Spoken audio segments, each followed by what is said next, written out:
My parents excluded me from my sister's $80,000 celebration, so I canceled everything, exposing their financial struggle in front of 160 guests.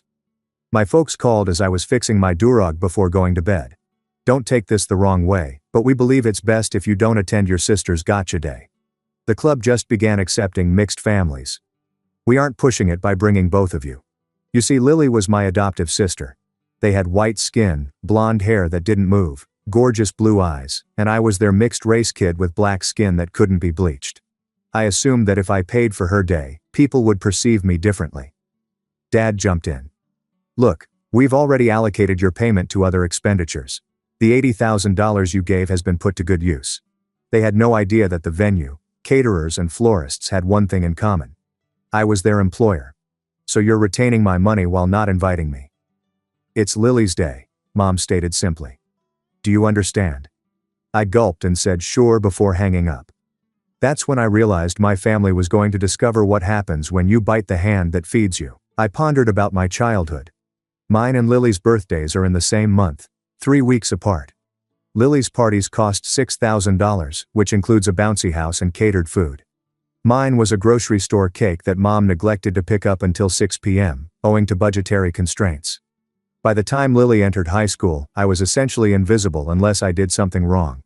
When she hurled my Xbox down the stairs during an argument, my parents said, "It's just a game, Jameson. Grow up." However, when I inadvertently scratched her bike, I was grounded and had to pay for repairs with my allowance. My phone rang an hour after they ended the call. Sophia was my company's event planner. "Mr. Jameson, your family just phoned to inform you of your sister's celebration. What happens now?" They want to verify that the meals is acceptable for their actual visitors, not metropolitan preferences. They were quite precise about menu adjustments. "Sophia, can we still cancel the full booking?" "Cancel? Sir, the event is in 4 weeks." "What did they book with us?" "The Skyline Ballroom, Golden Catering, Divine Flowers, our vehicle fleet, and photographers." "Sir, they have booked approximately $210,000 in services." I laughed. I couldn't help it. My parents hired my whole firm while attempting to keep me out. Cancel everything. Silence. Then, "Sir, cancel everything. Everything, from the venue to the food and flowers. Send them a note that their event has been canceled due to a breach of our inclusive policy. But sir, the event is in 4 weeks. They have 160 guests. Then they should start making calls." My phone began buzzing within minutes. I let it go to voicemail 5 times before eventually answering Mom's 6th call. "Jameson," she screamed. Actually, shouting. "What have you done? I own every vendor you hired. Every single one. You have been paying my firms the entire time.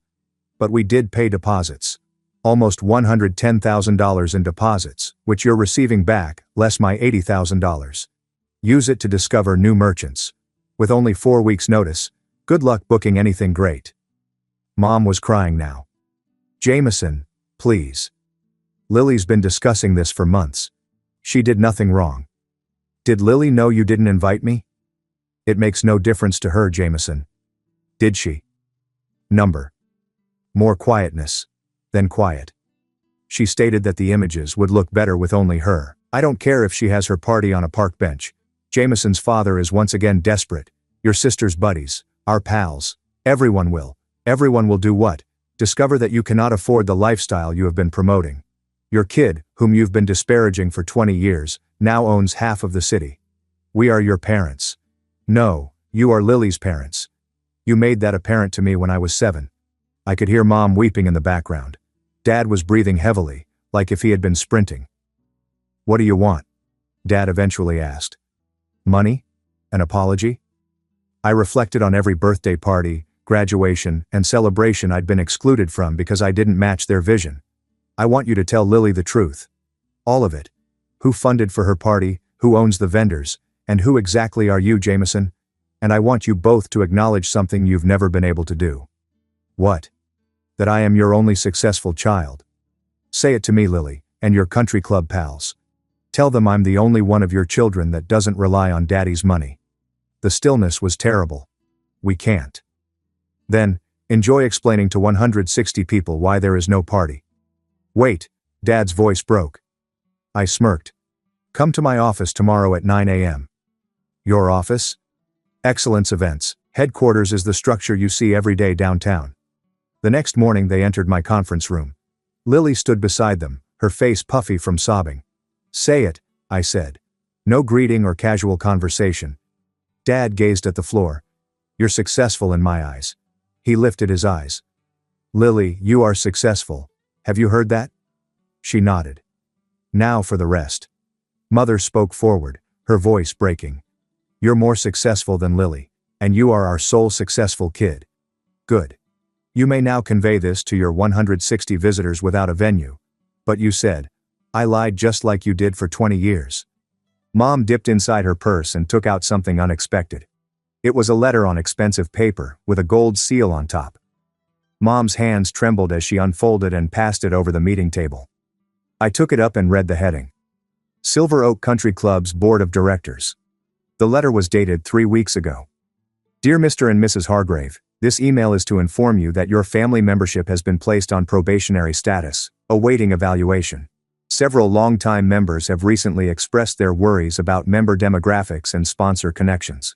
We believe you appreciate the importance of upholding our club's established traditions and culture.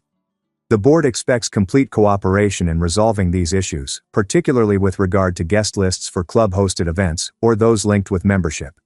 Failure to comply may lead to membership suspension or termination. I read it twice before looking up at Mom, who was flushed and blotchy. She could not even look at me. Dad cleared his throat and shuffled in his seat. His voice sounded hushed and strained.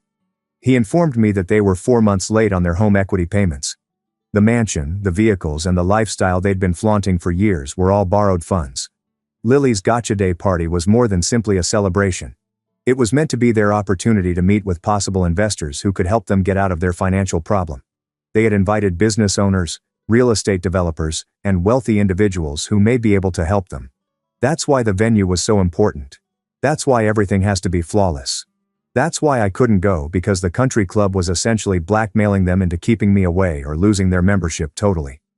I sat back in my conference chair and took it all in.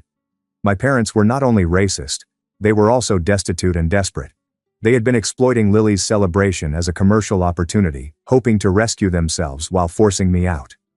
The country club wasn't only telling me to stay away, they were forcing it. My parents prioritized their social status and financial survival over their own kid. Lily sat softly sobbing, her flawless blonde hair cascading over her face. She appeared little and unhappy, but I couldn't feel sorry for her right away. She had gone along with it. She had stated the images would be better without me. I rose up and approached my office door. I opened it and called out to my corporation attorney, Maya Brooks. A minute later, she emerged in the doorway, dressed professionally in a gray suit and spectacles. I asked her to come in and examine the legal implications of my most recent cancellation. Maya walked inside the meeting room and saw my parents and Lily seated there. She said nothing about them. She just took out a chair and sat down, opening her leather folder and taking out a pen. My parents moved uneasily in their chairs. This was no longer a family affair. This was business. Maya requested me to walk her through the dates and reasons for the cancellation. I described the discriminatory wording Sophia had used in their vendor solicitations. The real guests, not urban preferences remark. The fact that they had uninvited me while retaining my $80,000. Maya took notes and nodded. When I finished, she requested to talk with me privately. We walked out into the corridor, and she closed the conference room door behind us. She informed me that I have to provide a complete refund of all deposits, every penny. I was unable to offset my personal contribution using business funds. That would involve combining personal and company money, which might lead to legal issues for Excellence Events. She also stated that I needed to capture everything. The discriminatory emails, the sequence of events, and the cancellation notice. If my parents sought to sue, we'd need a paper trail to prove we had solid grounds. I felt my jaw tighten. I wanted my parents to experience financial hardship. I wanted them to rush, panic, and understand the cost of treating me as if I didn't matter. Maya must have noticed the expression on my face, for she placed her hand on my arm. She reminded me that I had workers that relied on Excellence Events for revenue. I had a corporate reputation to preserve. Regardless of how much I was hurting, my personal sentiments could not influence corporate choices. She was correct. I knew she was correct. But it irritated me that I had to be the responsible one while my parents got to behave like children. We walked back into the conference room, and I informed my parents that they would get a complete refund within 5 business days. Mom seemed relieved. Dad began to say something, but I raised my hand. Sophia knocked on the door and entered before he could finish speaking. She seemed anxious. Her generally perfect bun had a few hairs coming out, and she had black bags under her eyes. She sat down at the table without waiting for my invitation. She told me right away that our personnel was stressed because of the unexpected cancellation and last-minute confusion. People had been working overtime to deal with the repercussions. Other clients called with queries. She suggested we needed a defined approach and a timeline that was not influenced by my family's problems. I sensed myself becoming defensive. This was my company, family, and decision. However, Sophia persisted in her conversation. She reminded our team that they had families to feed and expenses to pay. They shouldn't have to cope with uncertainty. Because I was upset with my parents.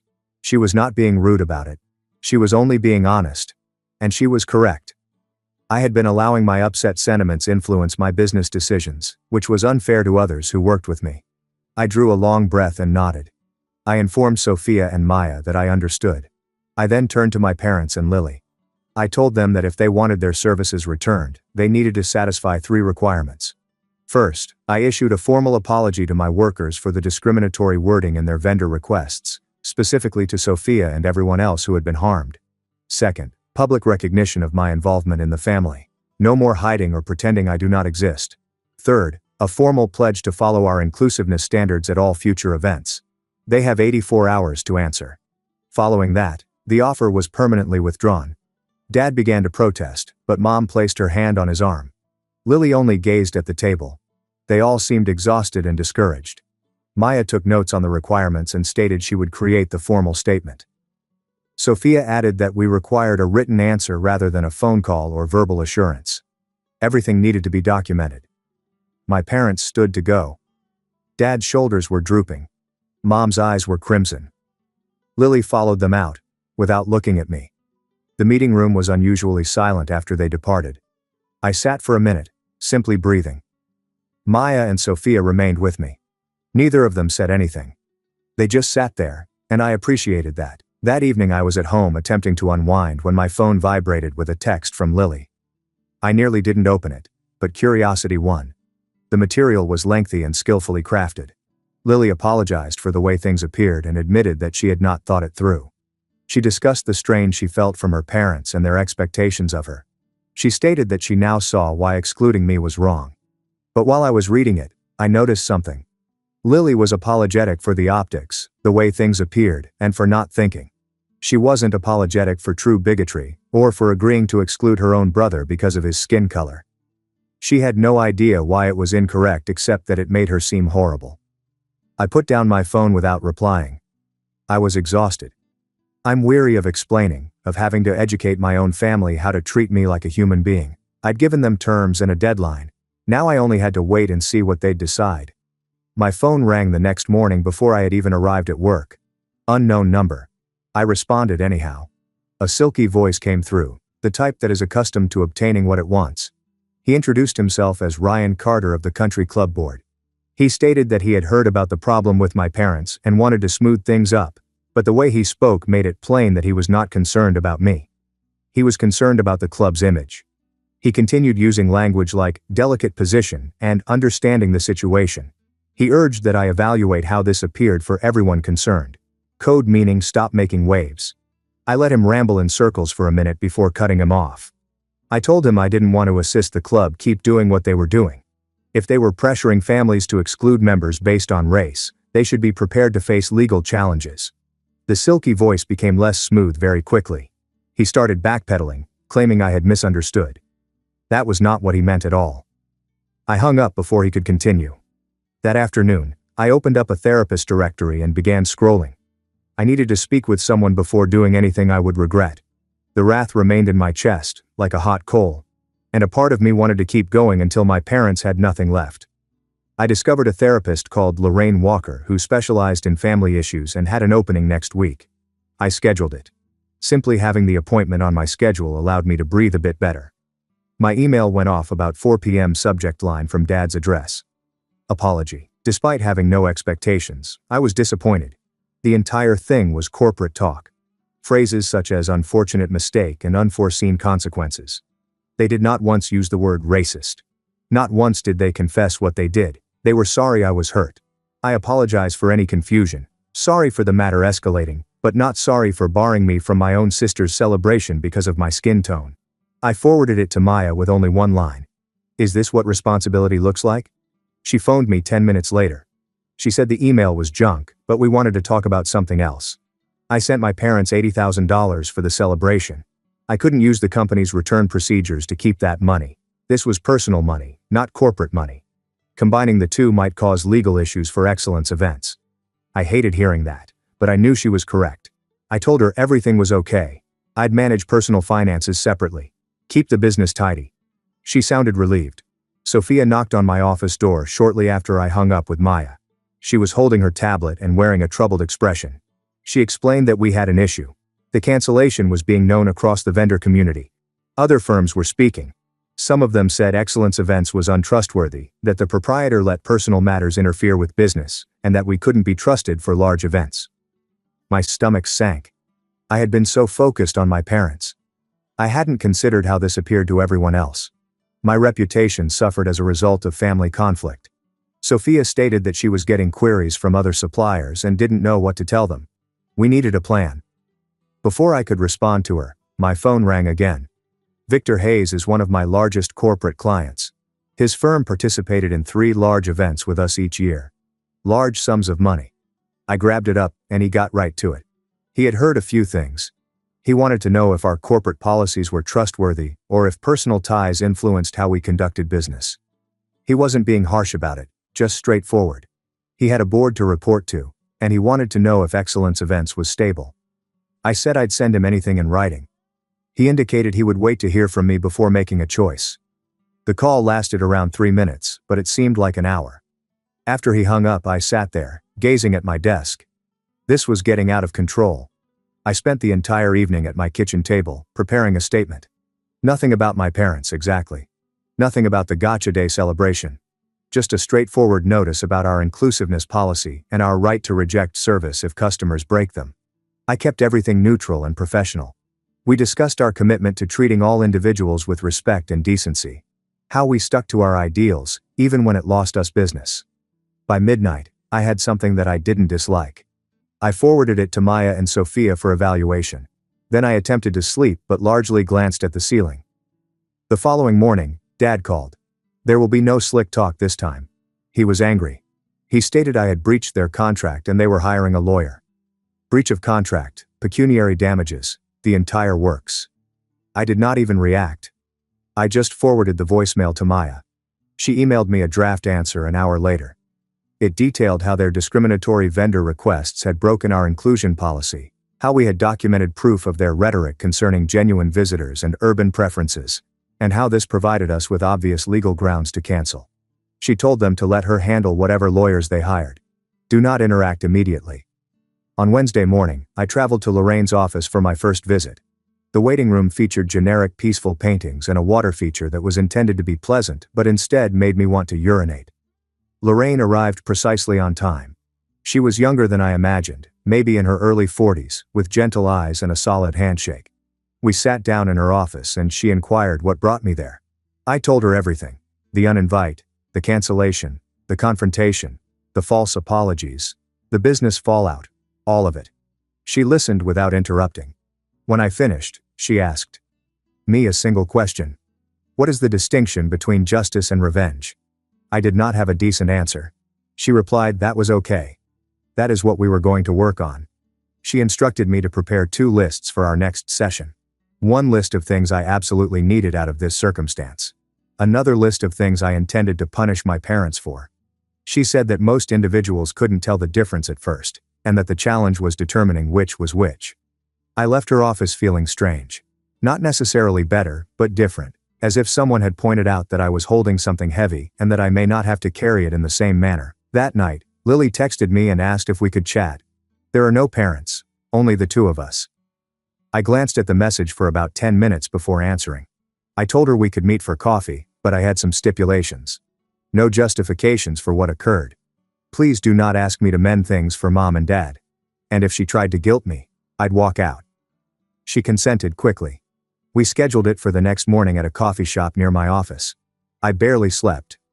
Part of me wanted to cancel, but another part needed to hear what she had to say without our parents interfering with anything.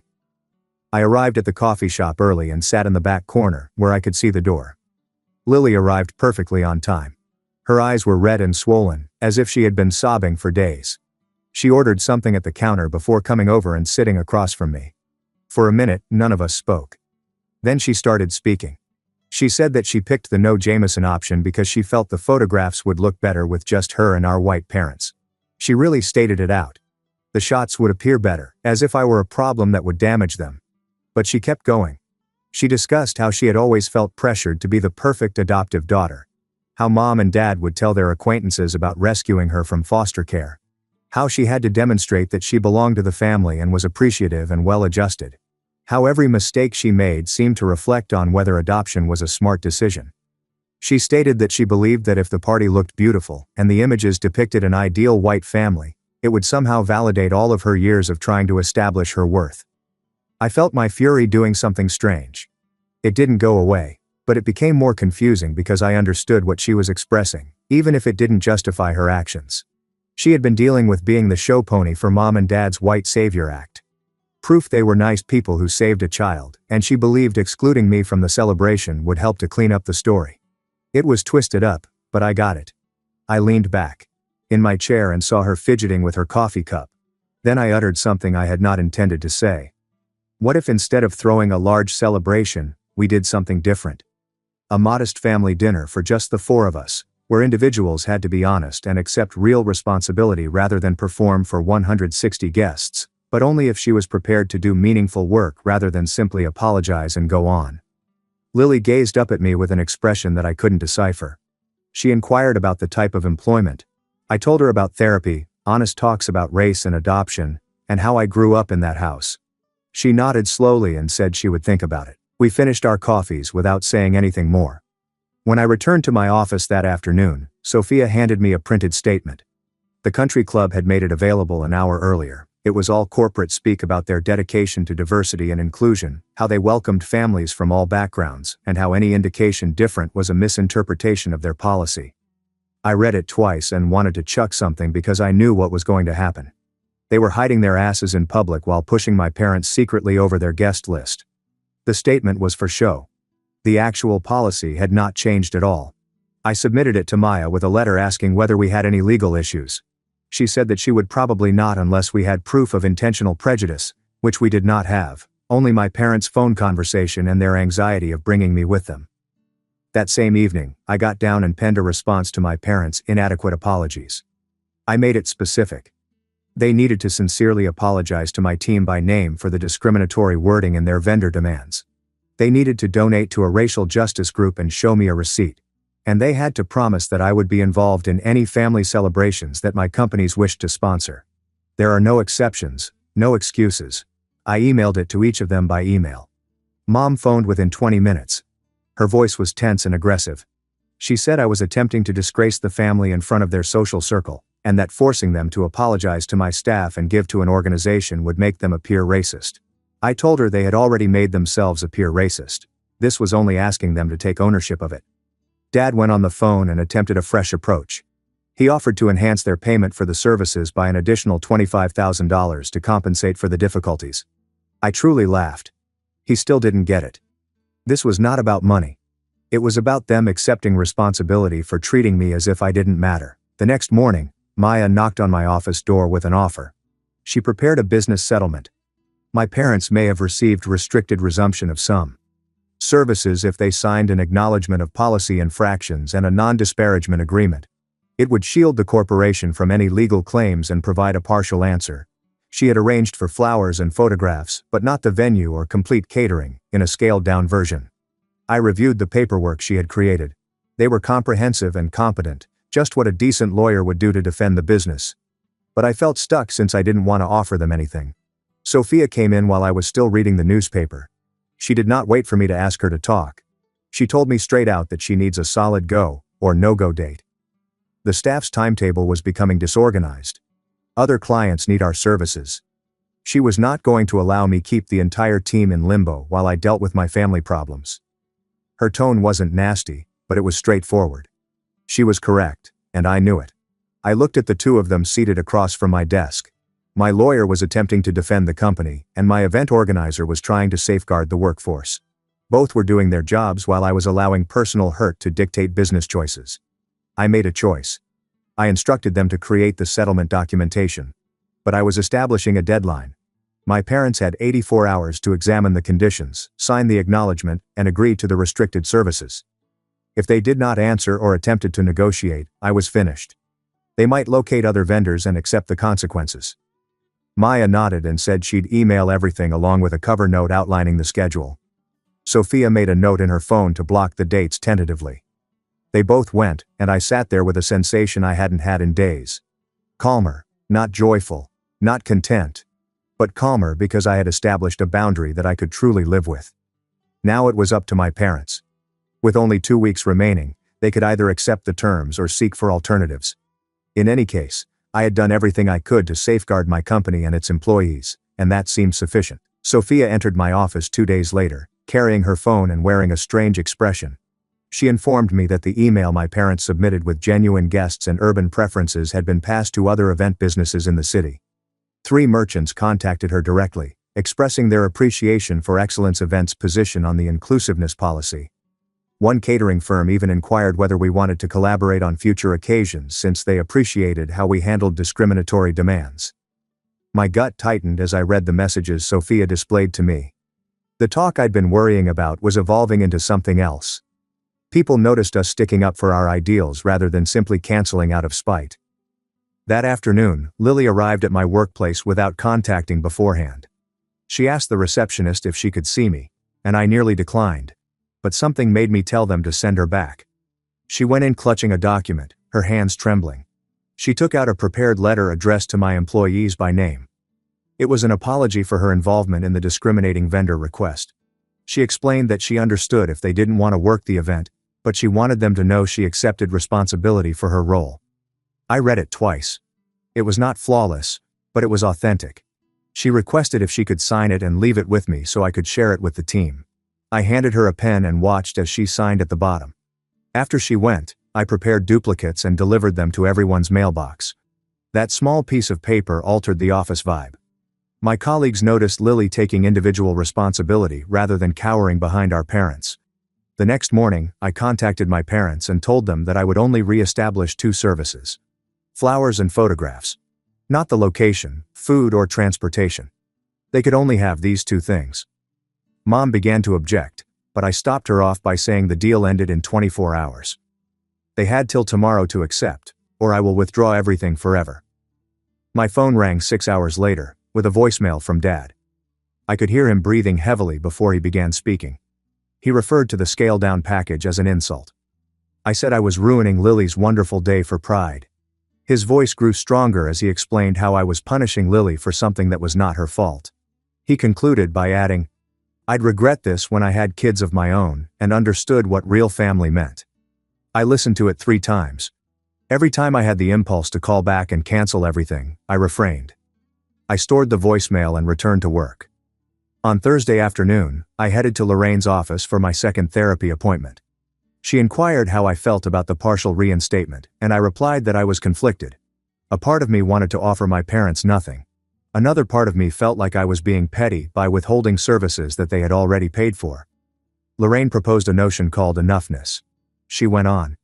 Sometimes we don't get perfect justice or complete transformation from people who hurt us. By the end of the session, I felt more confident in my decision. She asked me to consider what I actually needed versus what I wanted as punishment, and we talked about the distinction between setting boundaries and seeking retribution. I wasn't going to have my parents begging for forgiveness or fully changing who they were, but I could safeguard my business and my workers while giving Lily a chance to do better, which seemed like something I could live with. Harrison contacted my office straight on Friday morning. He said his company reviewed our public statement about inclusion policies and the documentation Maya sent over, and he wanted to confirm that Excellence Events would continue handling their annual conference in 8 months. The relief that hit me was about keeping a major account, not winning against my parents. so I thanked him and promised his event would receive our full professional attention. After we hung up, I sat at my desk, feeling something loosen in my shoulders. My business would be fine. The same afternoon, Ryan Carter from the country club called with what he described as an exciting opportunity. The board was launching a diversity initiative, and they wanted to invite me to serve on the committee. He used words like inclusive and forward-thinking, but I could hear the performance in his voice. They wanted a black face on their committee while keeping their actual membership practices the same. I told him no thanks, and he pushed back, saying it would be good for my business profile in the community. I said I wasn't interested in helping them maintain their image while excluding people like myself. That weekend, I learned from a mutual contact that my parents had booked a restaurant banquet hall as a backup venue and were scrambling to find caterers who could handle 160 people with less than 2 weeks' notice. I felt detached hearing about it because it was now their problem to solve. I concentrated on ensuring Sophia had all she needed to accomplish the flowers and pictures effectively. On Monday morning, Sophia gathered the team to go over the partial reinstatement details, explicitly explaining the restricted scope and assigning duties for the scaled-down services. After the meeting, 3 staff members stopped by my office separately to express their gratitude for how I handled everything. They said it felt good to work for a company that set clear boundaries rather than allowing personal drama to cause ongoing chaos. One person told me that my leadership felt more stable now than it did 2 weeks ago, which stuck with me more than I expected. The night before Lily's event, I sat in my apartment staring at my phone. The partial reinstatement meant I wasn't technically excluded anymore, so I could show up if I wanted, but something in me knew I shouldn't. This was Lily's day, and my presence would create tension that wasn't fair to her. I ordered a nice gift basket online and wrote a short note wishing her a happy celebration. I kept it neutral and honest, then switched off my phone and went to bed early. I didn't need to be there to show anything anymore. It was a letter from the country club board, putting their family membership on probation because of concerns regarding member demographics and sponsor ties. Dad added that they were 4 months behind on their home equity payments, and the gotcha day party was supposed to help them network with potential investors who could bail them out. The club was pressuring them to maintain certain appearances, and bringing me would appear to violate those unspoken rules. Their entire lifestyle was more fragile than I had realized. I sat back in my conference chair, processing this information and understanding that my parents weren't just prejudiced. They were desperate and using Lily's celebration as a business opportunity. The country club was basically blackmailing them into excluding me. I told them to leave my office and that I would think about it. They walked out quietly, and Lily looked back at me once before following. 2 days later, I agreed to partially restart services for flowers and photography only. 4 weeks later, the event day arrived, and I spent it at my apartment working on other client tasks. Around midday, my phone buzzed with Sophia's updates on the restaurant setup. Despite the fact that the outdoor cocktail hour had to be moved indoors due to unexpected rain, the backup caterers they hired were running behind schedule. One of the rented table linens arrived in the wrong color, and the DJ arrived an hour late due to the weather. The celebration was still going on, but it was nothing like the original vision they had planned. Reading about the minor disasters unfolding left me feeling detached. That evening, Lily emailed me a photo of the flower arrangements we'd delivered, which looked professional and lovely in the dim restaurant lighting. Her message was simple. Thank you for the flowers. They made the day special. It felt real rather than artificial, and I was grateful that she reached out. The next day, I learned via a common acquaintance that my parents had made explanations to their 160 guests about the intimate venue change, claiming they wanted something more personal and meaningful than a large ballroom wedding. I emailed her a brief message wishing her well. Some people saw through the facade, and I knew their social standing was shaky, but it hadn't completely collapsed. That evening, I sat at my kitchen table, completing therapy homework Lorraine had assigned me. Write an unscathed letter to my younger self about the pain of being erased by my own family. The words came slowly at first, but then poured out over 3 pages. I wrote about the birthday cakes that never arrived, the Xbox that was thrown down the stairs, and the graduations where I stood alone in the crowd, acknowledging that grief helped me process it in a way that revenge never could. The day after the event, Lily called and asked for an honest conversation without our parents present. We met for lunch at a quiet cafe downtown, and she admitted that she had always felt pressure as the adopted daughter to prove she belonged, and that excluding me seemed like the easiest way to fit their image. I listened without interrupting, and my anger shifted into something more complicated. Lily asked if we could work on repairing our sibling relationship gradually and acknowledged that it would take time and consistent effort. I told her that I was willing to try, but that I needed her to continue showing up with this kind of honesty. She agreed, and we finished lunch with plans to meet again in 2 weeks. Maya returned to my office to confirm that the legal files had been closed, that no lawsuit had been filed, and that my parents had made no further threats. We had set up a monitoring period to ensure that they did not retaliate through other channels, but Maya was confident that the situation had been resolved legally. I thanked her for keeping the company safe through everything, and the next morning, I gathered my team for a debriefing on the entire situation. I apologized for the stress my family situation had caused, and I announced a new conflict of interest policy for dealing with personal relationships. Taking accountability felt important, and several staff members told me afterwards that they appreciated the clear boundaries going forward. Sophia mentioned that morale had improved significantly now that everyone knew personal drama would not disrupt their work environment again. That afternoon, Ryan sent another email floating a diversity committee invitation at the country club. I responded explicitly that I was not interested in tokenism or helping institutions retain discriminatory practices with a progressive veneer. He didn't react, so I erased his contact information from my phone. 2 days later, Dad sent a brusque message that simply stated, "Proud of you."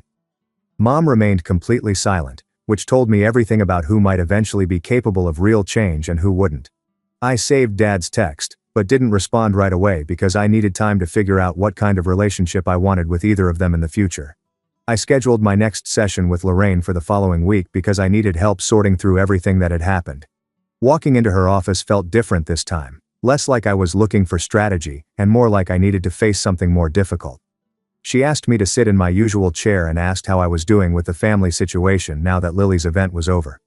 I told her about Dad's text and Mom's silence, and how I kept waiting to feel better, but mostly just felt tired. Lorraine nodded and said we needed to talk about grieving, which startled me because no one had died. She explained that I was mourning the family I always wanted versus the family I actually have, and that the loss was genuine, even if it appeared different.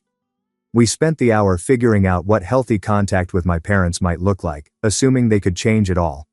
Lorraine helped me write down specific boundaries that would protect me while leaving room for possible repair if they did the work. By the end, I had a rough outline of rules that felt both scary and necessary. That night, I sat at my kitchen table and turned Lorraine's outline into an actual document. I typed out clear rules for any future contact with my parents. No financial support of any kind, no mixing family and business, which meant they could never hire excellence events again, and all communication had to take place via email unless there was a genuine emergency, which I could define. I included exceptions for major health crises or deaths, but nothing else. Writing it all down made my chest feel lighter, as if I was finally taking control of something that had been controlling me for years. I saved the document and emailed a copy to Lorraine for our next session. 2 days later, Lily texted to ask if we could meet for coffee. I almost said no, but I remembered my conversation with her after the event, and how she seemed willing to do actual work. We met at a quiet downtown location, away from where our parents might show up. Lily ordered first and paid for both of our drinks, which felt like a small gesture toward responsibility. I told her I was willing to help her think through some career stuff if she wanted, but we needed ground rules. We agreed to meet once a month, always at neutral locations, and our parents were off limits as a topic unless absolutely necessary. Lily looked relieved and thanked me for giving her a chance. I felt cautious but not completely closed off, which seemed to be progress. Over the following month, my business began to return to normal rhythms. Harrison's firm continued with us, which helped, but I did lose one smaller customer who told Sophia they were uncomfortable with all of the family drama. It hurt, but I understood. Then, 2 new clients approached us specifically because they had heard about our inclusion policies and wanted to work with a company that upheld those values. One was a nonprofit focused on racial justice, and the other was a tech startup with a diverse leadership team. Both contracts were solid, and I felt that having clear principles made the business stronger. I heard from a mutual friend who knew my parents socially that they were making quiet changes at home. They sold Dad's boat and traded Mom's luxury car for something more practical. Their country club membership remained active, but they stopped hosting large parties, and their social circle seemed smaller. The following weekend, my company sponsored a small community event at a local park, which aligned with our values, and I decided to attend instead of sending staff. According to the friend, People were adjusting to the new reality, but no one was completely cut off. This was probably the most realistic outcome I could hope for. I strolled around chatting to individuals, handing out business cards, and spending time in an environment that seemed authentic rather than theatrical. They didn't care about my family issues or whatever club I belonged to. They simply wanted good event services and were glad we showed up for community events. It reminded me of why I started Excellence Events in the first place. The following week, Sophia stopped by my desk with feedback from the team, stating that staff morale had improved significantly now that we had clear policies in place, and everyone knew personal drama would not disrupt their work environment. People felt safer knowing there were boundaries and rules that applied to everyone, including me. Hearing that made me realize how much my initial reaction had affected people beyond just my family. Setting professional boundaries benefited everyone, not just me. A few weeks later, Lily texted me that she had started seeing a therapist to work through her adoption issues and the pressure she felt growing up. Lily shared that her therapist was assisting her in understanding the trauma of being the perfect white daughter who had to prove she belonged, which I appreciated because it felt like she was doing her own work. Instead of expecting me to carry her emotional load, I spent an afternoon writing a mission statement for Excellence Events that clearly stated our values. I wrote about our commitment to serving all clients with dignity, our right to refuse service when requests violated our principles, and our belief that events should celebrate people as they are. I printed it, framed it, and hung it in our main office. Sophia assisted me in adding it to our website as well. 3 months after the confrontation in my conference room, a letter arrived at my office with Dad's handwriting on the envelope. I almost threw it away, but curiosity won out, and inside were 3 pages of his actual handwriting, not typed, discussing specific events from my childhood. He mentioned the Xbox incident and how wrong it was to dismiss my feelings. He mentioned my 7th birthday when they forgot the cake and how that must have hurt. He wrote about constantly comparing me to Lily and how unfair that was. The letter was not perfect, and he still made some excuses, but it was more honest than anything he had said to me in years. I read it twice and filed it away, not knowing if I would respond. A week later, Mom's email arrived in my inbox with the subject line, "Coffee." I opened it and read her short message asking if we could meet just the 2 of us to talk. She said she wanted to understand what happened and work on repairing our relationship. I sat at my computer, gazing at the screen for a good 10 minutes before I started typing my response. I told her I wasn't ready for coffee yet, but recommended we start with occasional phone conversations and see how it worked. I clicked send before I could overthink it, and I was fine with that barrier. The same afternoon, Sophia knocked on my office door, holding a contract folder and a huge smile on her face. Harrison's company had just booked Excellence Events for their major annual conference worth over $320,000, and she showed me the email from their team, citing our professionalism and clear values as the deciding factors in choosing us over 3 other event companies. I read their message twice, feeling a strange mix of pride and relief wash over me. The business growth felt like proof that standing by my principles hadn't destroyed my company, but had actually strengthened it in ways I never expected. Lily and I started meeting for lunch every other week, with no involvement from our parents. We talked openly about race, adoption, and all the messed up family stuff we'd never talked about before. She told me about feeling pressured to be the perfect white daughter who proved our parents' right choice in adopting her, and I told her about feeling invisible as a child and how their treatment taught me I didn't belong in my own family. Our conversations weren't easy, and we sometimes disagreed about what certain moments meant, but it felt real in a way our relationship had never felt before. We were building something genuine between us, independent of Mom and Dad's influence. I realized one morning, while reviewing quarterly reports, that I hadn't gotten the clean victory I had hoped for. My parents had not completely transformed into different people who suddenly understood everything they had done wrong. The country club continued to operate in the same way, with its barely hidden discrimination. Some relationships in my family remained broken and may remain so indefinitely. But I had clear boundaries I could live behind that protected my peace. I had a business I was proud of that reflected my true values, and I had the real possibility of slow repair with Lily based on honesty rather than pretending. As I sat there looking at our company's growth numbers and planning my next lunch with Lily, I felt something I hadn't felt in years. It was enough.